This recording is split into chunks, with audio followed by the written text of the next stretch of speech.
तो विलोपन विधि से इस सवाल को हम हल करेंगे। सबसे पहले देख लीजिए 3x - 5y ऋण 4 बराबर 0 समीकरण 1 दिया हुआ है और 9x बराबर 2y + 7 बराबर समीकरण 2 दिया हुआ है, जो रैखिक समीकरण युग्म के सीक्वेंस पर नहीं है। तो सबसे पहले हम समीकरण युग्म के सीक्वेंस पर रखेंगे। तो लिखेंगे दिए गए रैखिक समीकरण।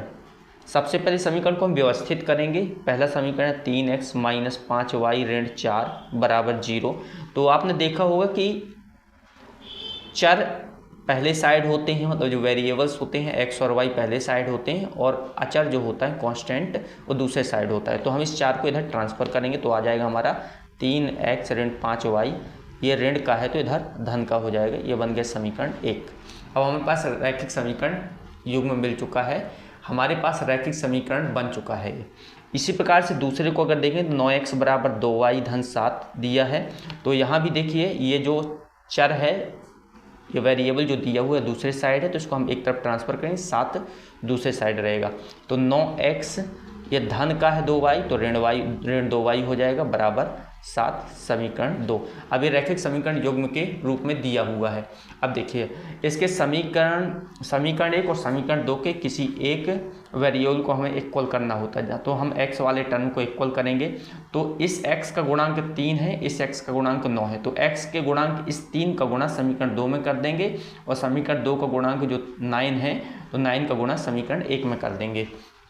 तो यहाँ लिखेंगे समीकरण 1 में 9 का तथा समीकरण 2 में 3 का गुणा करने पर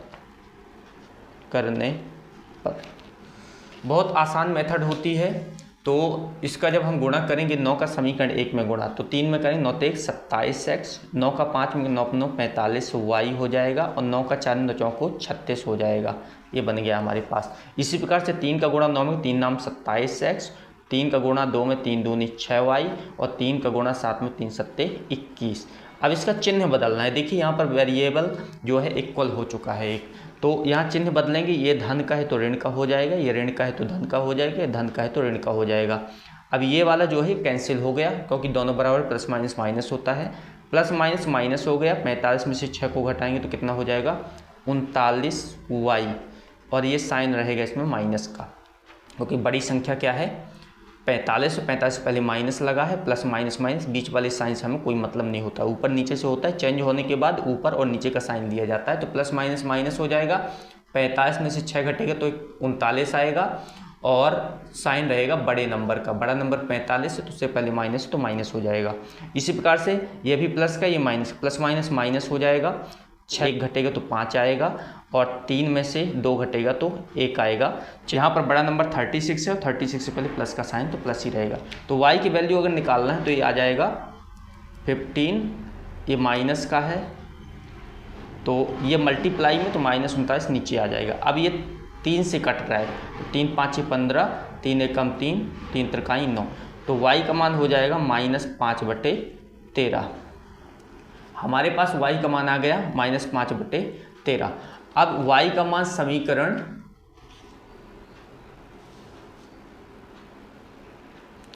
y बराबर -5/13 समीकरण 1 में रखने पर समीकरण 1 में रखेंगे इसे, और समीकरण 1 है हमारे पास 3x ऋण 5y बराबर 4।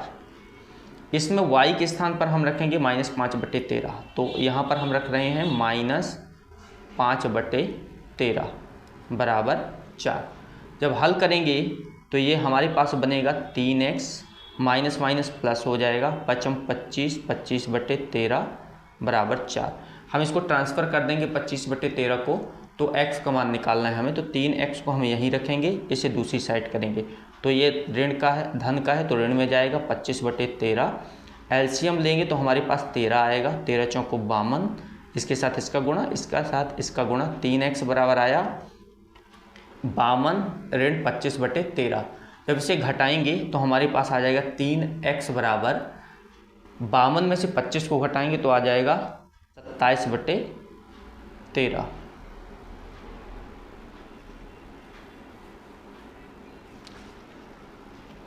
अब हमें x की वैल्यू निकालनी है, तो x का मान यहाँ पर निकालनी 27/13, ये 3 गुणा में है तो भाग में चला जाएगा, तो 3 भाग में चला गया, 3 नाम 27, ये कट गया, तो x का मान आया 9/13।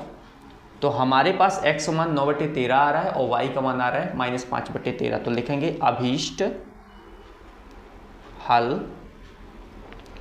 x बराबर 9/13 होगा तथा y बराबर -5/13 होगा।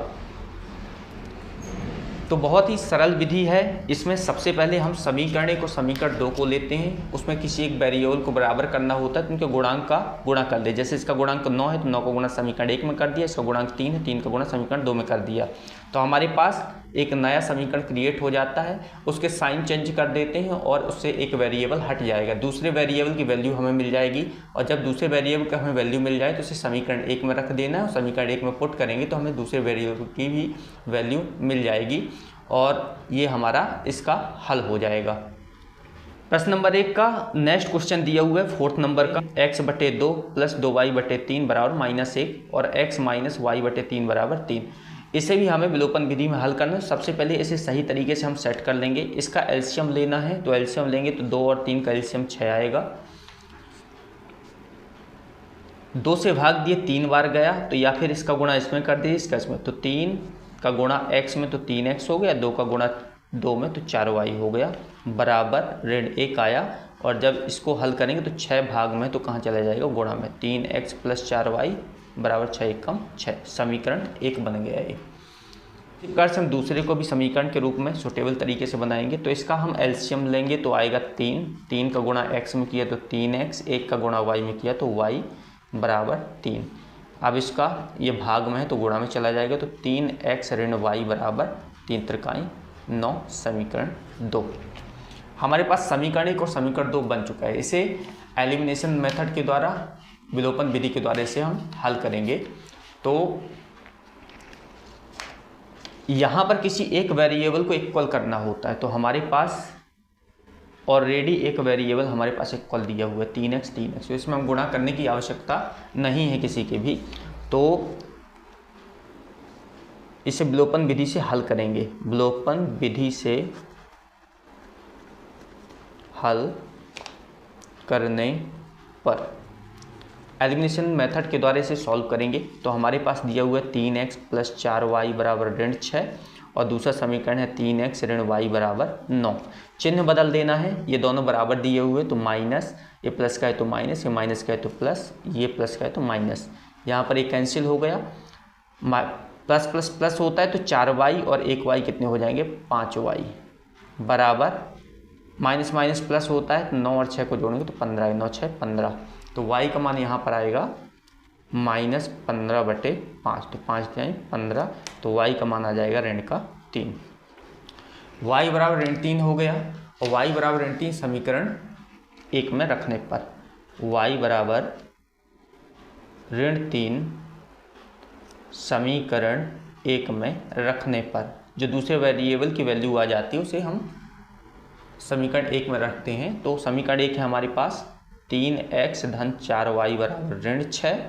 तो यहाँ पर हम जहाँ पे y दिख रहा है वहाँ पर ऋण 3 रखेंगे, तो 3x + 4 गुणे ऋण 3 बराबर -6। तो 3x बराबर है 3 चौको 12 बराबर -6, तो 3x बराबर हो जाएगा, ये ऋण का 6 है और ऋण 12 इधर से जाएगा, धन में जाएगा, 12 प्लस में हो जाएगा, घटाएंगे तो 6 आएगा, प्लस माइनस माइनस, 12 में 6 घटेगा 6 आएगा। बड़ी संख्या 12 है तो 12 से पहले 6 का ही प्लस का साइन रहेगा, 6 से पहले प्लस का साइन रहेगा, तो 3x बराबर 6 आया, तो x का मान हो जाएगा हमारे पास 6, ये 3 गुणा में है तो भाग में 3 दूनी 6, तो x का मान हो गया 2। अभीष्ट हल x बराबर 2 तथा y बराबर -3 होगा।